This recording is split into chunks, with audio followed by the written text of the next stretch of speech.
तो हेलो दोस्तों, आपका स्वागत है फिर से एक बार हरियादीप क्लासेस में। आई होप कि आप अच्छे होंगे, अच्छा की तैयारी चल रही होगी। ठीक है, तो मैंने कल कहा था कि हम बेसिकली जीएस के पेपर जो आपके हैं उनके लिए मैं एक डेडिकेटेड आपको क्लास दूंगा पर पेपर वाइज। और उस क्लास में हम देखेंगे कि कौन कौन से ऐसे टॉपिक हैं पर पेपर के जीएस के, उसमें आने वाले जो हर यूनिट है सब्जेक्ट की, उसके रेफरेंस को लेते हुए कौन कौन से ऐसे टॉपिक हैं जिसमें आपके अधिकतम ऐसे चांस है कि आपके सवाल बन सकते हैं। ठीक है, और उन टॉपिक से आपके हर बार सवाल बनते हैं और रिपीटेड सवाल आपके वहाँ से थोड़ा सा लैंग्वेज को बदल के आपके सवाल बनते रहते हैं और उनसे आपके सवाल हर पीसेस में आपके सवाल बनते हैं, चाहे किसी भी स्टेट की बात हो। ठीक है, तो अभी हम जीएस पेपर वन को हम देखेंगे भाई कि जीएस पेपर वन में ऐसे कौन कौन से सेगमेंट हैं और कौन कौन से हॉट टॉपिक्स बेसिकली हैं जहाँ से एक अति संभावित आपके सवाल है, जहाँ से आपके चांस बनने के। ठीक है, तो उनको हम देखते हैं। ठीक है, तो पहली आपकी यूनिट है कला संस्कृति की भाई, आर्ट एंड कल्चर की है।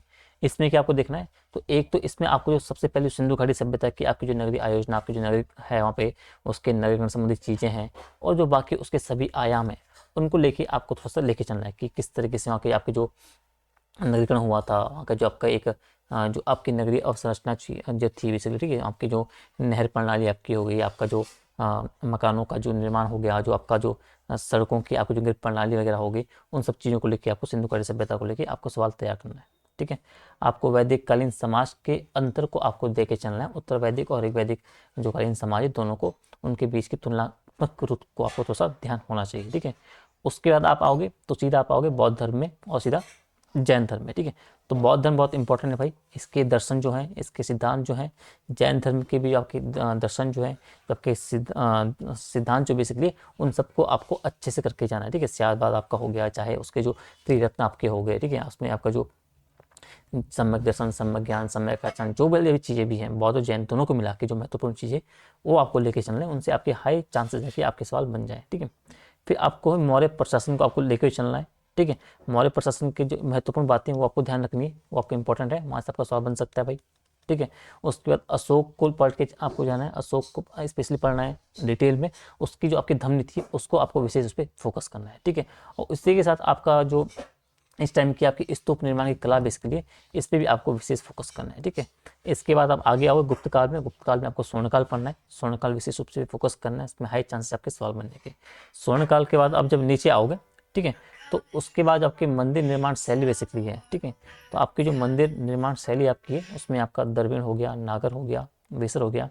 ठीक है, इन सभी शैलियों को आपको विशेष रूप से आपको पढ़ के जाना है, इनसे आपके हाई चांसेस आपके सवाल बनने के रहते हैं। ठीक है, चाहे वो द्रविड़ शैली हो, नागर हो, वैसर हो। ठीक है, इसी तरीके से आपको मूर्ति निर्माण शैली में आपको आना है भाई। मूर्ति में आपको जो गांधार शैली आपकी हो गई, जो मथुरा शैली आपकी हो गई, जो अमरावती शैली हो गई, ये तो क्या है उतना नहीं है, लेकिन ये तो आपकी बहुत इंपॉर्टेंट है, दोनों को पूछ सकता है और दोनों को तुलनात्मक रूप से आपसे सवाल बन सकता है। ठीक है, तो मूर्ति निर्माण, मंदिर निर्माण की शैली आपको लेके चलना है। ठीक है, फिर आपको जो एलोरा गुफा और जो अजंता गुफा की जो गुफा चित्रकारी वहाँ हुई है, उसके द्वारा जो तत्कालीन समाज की आपको विशेषताएं पता लगती है, जानकारी मिलती है, उस एंगल से आपको इस टॉपिक को आपको करके लेके चलना है। ठीक है, फिर उसके बाद आप आओगे सीधा भक्ति आंदोलन पे। भक्ति आंदोलन चाहे निर्गुण शाखा हो, सरगुण आपकी सगुण शाखा हो, उत्तर भारत में कैसा रहा, दक्षिण भारत में कैसा रहा, इस भक्ति आंदोलन को मोस्ट इंपॉर्टेंट आपका ये टॉपिक है। इनसे संबंधित जो आपके संत हैं उनको लेकर आपको सवाल बन सकता है, तो इसे आपको लेके चलना है। ठीक है, फिर आपका सोफी आंदोलन है, इसके जो सिलसिले आपके हैं उनको थोड़ा आपको देख के आप चले जाना। ठीक है, उसके बाद आप आओगे मध्यकाल में, जो आपका एक समन्वित संस्कृति वाला टॉपिक है, उस पर आपके सवाल बनते हैं कि जो मध्यकाल में समन्वित संस्कृति, या हम जो गंगा जमुना संस्कृति से बोलते हैं या हिंदुस्तानी संस्कृति बोलते हैं, उसको लेके एक सवाल आपका बनता है। ठीक है, तो ये वाला सेगमेंट आपको करके चलना है, इससे आपके सवाल बनने के चांसेस हैं। ठीक है, तो आर्ट एंड कल्चर में इन टॉपिक्स को आके लेके चलोगे, टोटल टॉपिक आपके कितने हैं, 13 टॉपिक हैं। ठीक है, 13 टॉपिक आपके आर्ट एंड कल्चर आपके होंगे भाई। ठीक है, तो इनको आपको विशेष रूप से अभी जो आपने आपका कल आपको स्लॉट वाइज जो मैंने बताया था किस तरीके से आपको लास्ट 15 दिन में काम करना है, उस पर आपको इन चीज़ों को आप रख के देखोगे तो आपकी तैयारी जो है एक अच्छे स्तर पर आपकी पहुंच जाएगी। ठीक है, और फिर देखना जब पेपर होगा, पेपर में जब आपका हाथ में एग्जाम पेपर आपका सेट आएगा, क्वेश्चन पेपर आएगा, उसमें देखना बहुत सारे सवाल आपके इस वाले सेगमेंट्स आपके टकरेंगे कुछ ना कुछ। ठीक है, उसके बाद आपका सेकेंड यूनिट है आपकी मॉडर्न इंडिया की, आधुनिक भारत की। और इसमें देखते हैं भाई, तो एक जो आपका सबसे पहले आपको देखना है मुगल साम्राज्य के पतन वाला सेगमेंट। ठीक है, कि पतन के पीछे कौन कौन से कारण वगैरह हैं, इनको आपको देखते रहना है। फिर जो प्लासी और बक्सर का युद्ध है, इन दोनों में से बक्सर का युद्ध बेसिकली है, उसको वहीं पे करते हुए आपको लेके चलना है। ठीक है, बक्सर की युद्ध की क्या भूमिका थी, किस तरीके से उसने आगे की चीज़ें जो आपको डिसाइड कर ली थी ब्रिटिशों के संदर्भ में, इन चीज़ों को लेकर आपको लेके चलना है, ठीक है। आपका जो द्वैत शासन बेसिकली वहाँ पे आपकी जो नीतियाँ चल रही थी उन सब चीज़ों को लेके आपको बख्शिश को संदर्भ में आपको चीज़ों को देखना है, ठीक है।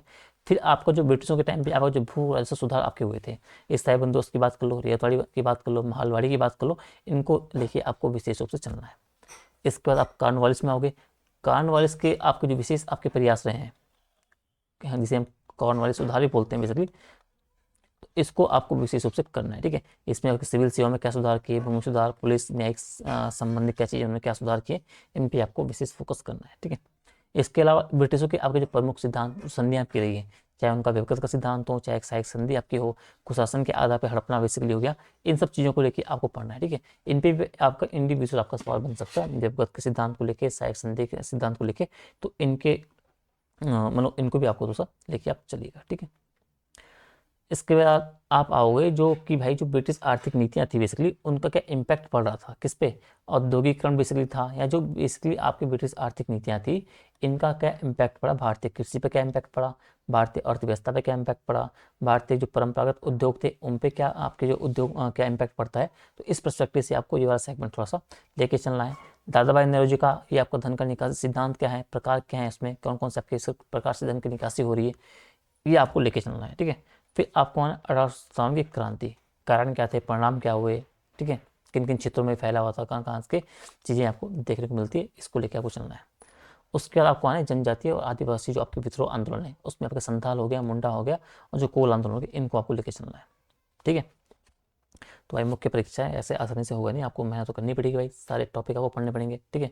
इतना आसान नहीं है कि हलवा नहीं कि ऐसे निकल जाए, तो आपको भाई अहमी आपको रूप से आपको टॉपिक्स को लेकर चलना है, ठीक है। इसके अलावा आप आओगे सीधा भारतीय पुनर्जागरण में, जो कि आपका सामाजिक आर्थिक सुधार आंदोलन बेसिकली है। उसमें आप देखोगे दयानंद सरस्वती की बात करोगे, आप राजा राम मोहन राय की बात करोगे, आप ईश्वर चंद्र विद्यासागर की बात करोगे, आप ज्योतिबा फुले जी की बात करोगे, ब्रह्म समाज, आर्य समाज, इनको लेके चलना है ये वाला सेगमेंट, ठीक है। यहाँ से का सवाल इस तरीके से बनेंगे, ठीक है। फिर आप स्वदेशी आंदोलन बंगाल विभाजन वाला सेगमेंट देख लेना। मार्ले मिंटो 1919 जो 9 है बेसिकली उसके प्रावधान क्या है, और 1919 का आपको जो मॉन्टेस्क्यू चेम्सफोर्ड वाले उसका क्या प्रावधान है, इसको लेके चलना है, ठीक है। होम रूल लीग आंदोलन देखना आप, आपका जो एनी बेसेंट का क्या था और आपका तिलक जी का क्या था, ठीक है, दोनों के संदर्भ में कंपेरिजन आपको लेके चलना है, ठीक है। तुलना के रूप से आपका सवाल बन सकता है। 1919 का रॉयल्ट एक्ट आप देख लेना, महात्मा गांधी जी का आगमन जो होता है उसके दौरान उनके जो आपके शुरू के चक्र जो बेसिकली चला जाता है, CH, ठीक है, अहमदाबाद, खेड़ा और असहयोग आंदोलन, ठीक है। तो इसको भी लेके आपको चलना है। चंपारण को लेके अहमदाबाद मिल आपको जो उनका मजदूर आपको हुआ था, खेड़ा आपको जो असहयोग आंदोलन उन्होंने किया था, और जो आपका असहयोग आपको आंदोलन हुआ था, ठीक है। नेहरू रिपोर्ट आपका इंपॉर्टेंट रोल निभाती है, इसको आप देख लेना भाई। सभी ने अवज्ञा और जो दांडी मार्च का था, इसको आपका जो नमक आपका आंदोलन है, नमक तोड़ आंदोलन, इसको देख लेना। भारत शासन अधिनियम 1935 पे पाओगे, उसके क्या आपका उसके जो प्रमुख प्रावधान आपके ये बहुत इंपॉर्टेंट है आपके लिए, ठीक है। अगस्त प्रस्ताव देख लेना, क्रिप्स मिशन देख लेना भाई, भारत छोड़ो आंदोलन देख लेना, ठीक है, और कैबिनेट मिशन आप देख लेना, ठीक है।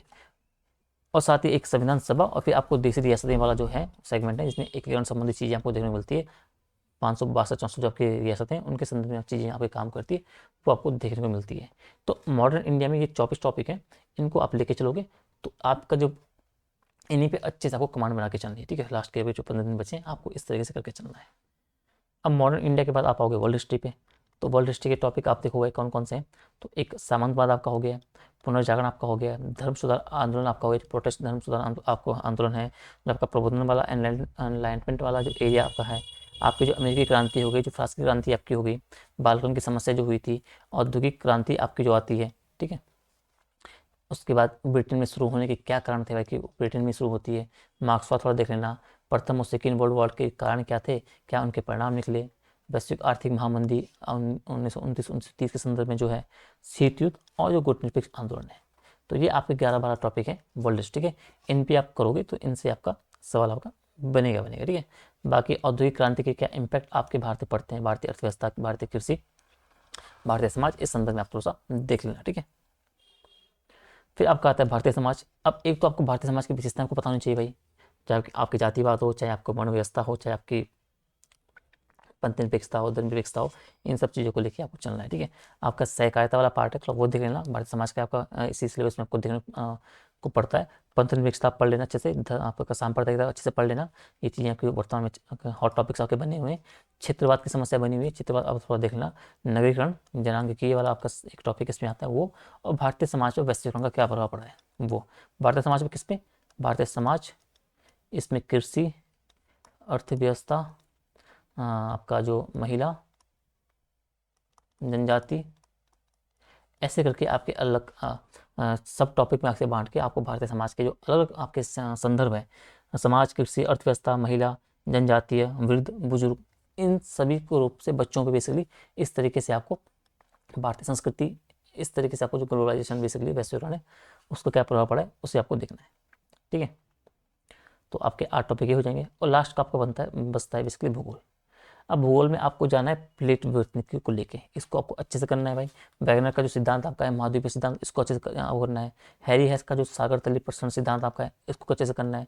ज्वालामुखी और जो आपका भूकंप वाला सेगमेंट है इसको पढ़ना है। और जो आपका रिंग ऑफ फायर बेसिकली आपका है प्रशांत महासागर में, वो आप वाला सेगमेंट आपको करके जाना है। ठीक है, पृथ्वी की आंतरिक संरचना आपका जो क्रोड वाला आपको सेगमेंट है वो आपको प्रॉपर तरीके से इस तरीके से स्ट्रक्चरल ऐसे डायग्राम बेसिस आपको बना के जाना है। ठीक है, पशुआपौन, सन्मार्गीपौन या पढ़ लेना अच्छे से। चक्रवात और प्रतिचक्रवात आपको पढ़ के जाना है, किस तरीके से इनकी किस तरीके से बनते हैं, आपका जो किस तरीके से आपको चीज़ें आपको चलती है। ठीक है, आपके प्रोसेस पूरा हो गया, इसका एक प्रॉपर तरीके से आपका जो डायग्राम हो गया, इस पर आपको काम करना है। जेट स्ट्रीम पढ़ के जाना। सागर तली जो स्थलाकृतियाँ आपकी हैं ये वाला सेगमेंट पढ़ के जाना। प्रवाल भित्ति, प्रवाल विरंजन आपका हो गया। आपका जो सुपोषण, खैर वो तो उसका डाइवर्सिटी का टॉपिक है, पर प्रवाल भित्ति आपका जो प्रवाल विरंजन भी आप यहाँ से पढ़ के जाओगे। ठीक है, साथ ही आपका जो महासागरीय तापमान, महासागरीय जो लवणता है, इनको जो प्रभावित करने वाले कारक हैं ये आप देख के चल जाना। भारत के जो स्थलाकृतिक प्रदेश बेसिकली है वो आप देख के चल जाना। इसके अलावा जो कोपेन का आपका जलवायु वर्गीकरण सिद्धांत है वो आप देख लेना भाई। ठीक है, आपका जो भारत के जलवायु हो गया उसको देखना है, मानसून को देखना है, और जो प्रभावित करने वाले कारक है भारत के संदर्भ में इसको देखना है। ठीक है, एल नीनो भी देखना है अच्छे से आपको, ला नीनो भी आपको अच्छे से करके जाना है। और साथ ही आपको जननांगिकी आपके संक्रमण सिद्धांत है, इसमें आपको 4 चरण आपको देखने को मिलते हैं, प्रथम, द्वितीय, तृतीय, चतुर्थ वाला सेगमेंट आप थोड़ा सा देख के चले जाना है। ठीक है, और इसी के संदर्भ में माल्थस ने जो अपना जनसंख्या सिद्धांत दिया था उसको भी आप थोड़ा सा देख के चल सकते हो। ठीक है, और फिर आपका लास्ट में जो वेबर का है, तो वेबर का जो आपका औद्योगिक अवस्थिति सिद्धांत इसने दिया है कि किसी भी उद्योग को स्थापना को संदर्भित कौन कौन से कारक प्रभावित करते हैं, या उद्योगों को स्थापित करने वाले जो कारक आपके हो गए उस संदर्भ में आप देखोगे। ठीक है, इस संदर्भ में आपको इस टॉपिक को देखना है। आपके जो बेसिकली आपके संसाधन, बेसिकली संसाधन वितरण को प्रभावित करने वाले कारक हैं, आपको वैश्विक संसाधन आपका हो गए, जो जल संसाधन आपके हो गए। ठीक है, इस तरीके से आपको इन चीज़ों को लेके चलना है। ठीक है, तो अगर आप देखोगे तो 19 टॉपिक आपके ज्योग्राफी के हैं भाई। ठीक है, 19, 8 आपके ये हो गए, तो आप सीधा यहाँ से आओ। ठीक है, कहाँ पे थे हम, तो हाँ 13 टॉपिक आपके इसमें हो गए आर्ट एंड कल्चर में। 13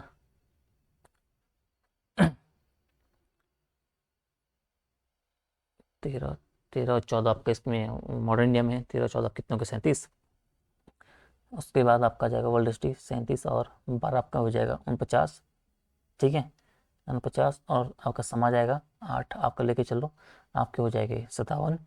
और लास्ट के आपका जो भूगोल वाला है उसमें आपका 19-20 टॉपिक आपके 57, यानी कि 77, यानी कि 75 से 77 टॉपिक ऐसे हैं आपके जीएस उनके हमने अभी देखे। ये आपका कंप्लीट आपके टॉपिक्स हैं, और इनसे आपके सवाल बनेंगे जो मैंने दिए। ठीक है, तो इन टॉपिक्स को आपको अच्छे से पढ़ के जाना है, अच्छे से अपने एक कमांड करके जानी, इनके अंदर के जो सब टॉपिक हैं उनके प्रॉपर तरीके से आपको पर टॉपिक पे आपको अपने एक आंसर आपको तैयार करके चले जाना है, उसकी प्रैक्टिस करके आपको चले जाना है। इनसे आपके सवाल 100% आपके बनने वाले हैं। अधिकतम सवाल आपके जो पेपर के बनेंगे वो इन्हीं में से जो मैंने टॉपिक दिए हैं इनसे आपके कवर अप हो जाएंगे। ठीक है, तो ये आपका जीएस का आपका थोड़ा सा एक ब्रेक थ्रू, मैंने आपको थोड़ा सा ब्रेक थ्रू नहीं, आपका जो ब्रेक डाउन बेसिकली बोल सकते हैं। ठीक है, कि जीएस में कौन कौन से आपके सेगमेंट हैं जहाँ से आपके सवाल बनने वाले हैं। ठीक है, तो थोड़ा जल्दीबाजी में रिकॉर्ड हुई है क्लास, थोड़ा सा चीज़ें ऐसी नहीं है। बाकी GS2, GS3, GS4 कम, इसके बाद जो नेक्स्ट क्लास होगी उस पर हम देखेंगे। ठीक है, तो GS में आपको इन बातों को ध्यान रखना है, ये बहुत ही इंपॉर्टेंट टॉपिक है, इनसे आपके सवाल के मेंस के आपके सवाल बनने वाले हैं। ठीक है, और हर सवाल में जो मैक्सिमम आपके जो ज्योग्राफी वाले सवाल हैं उन पे आपको कोशिश करनी है कि आपको क्या करना है कि आपको बेसिकली डायग्राम आपका हो गया, और जो आपका जो फ्लो चार्ट आपका हो गया, जो आपका डायग्राम बेसिकली आपको ज्योग्राफी वाले सवाल आपको बनाने की कोशिश करनी है। ठीक है, उन पे आपको प्रैक्टिस अभी से करनी है। लास्ट के 15 दिन आपको उन्हीं पे आप काम करो, ठीक है। तो आज की क्लास में इतना ही है, मैं मिलेंगे आपको अगली क्लास में, ठीक है, GS2 के साथ। तब तक के लिए अपने ध्यान रखिए, अच्छे से अपनी तैयारी करिए, ठीक है, अच्छे से अपने आंसर लिखिए, और इन टॉपिक को आपको करके ही जाना है। 75 से आपका 70 टॉपिक है, आपने बहुत बार नहीं पढ़ा होगा। बस एक फाइनल कंक्लूजन के रूप में आपको अभी जो लास्ट 15 दिन 16 दिन बचे हैं उन पे आपको अच्छे से इन पे कमांड आपको बना के जानी है, ठीक है। आई होप कि वीडियो आपको पसंद आई हो। वीडियो को लाइक से कमेंट करिए, ठीक है, कमेंट में अपने डाउट पूछिए, टेलीग्राम पे पूछिए, और वीडियो को मैक्सिमम आपको शेयर करना है, ठीक है। मिलूंगा आपको अगली क्लास में, तब तक के लिए टाटा बाय बाय।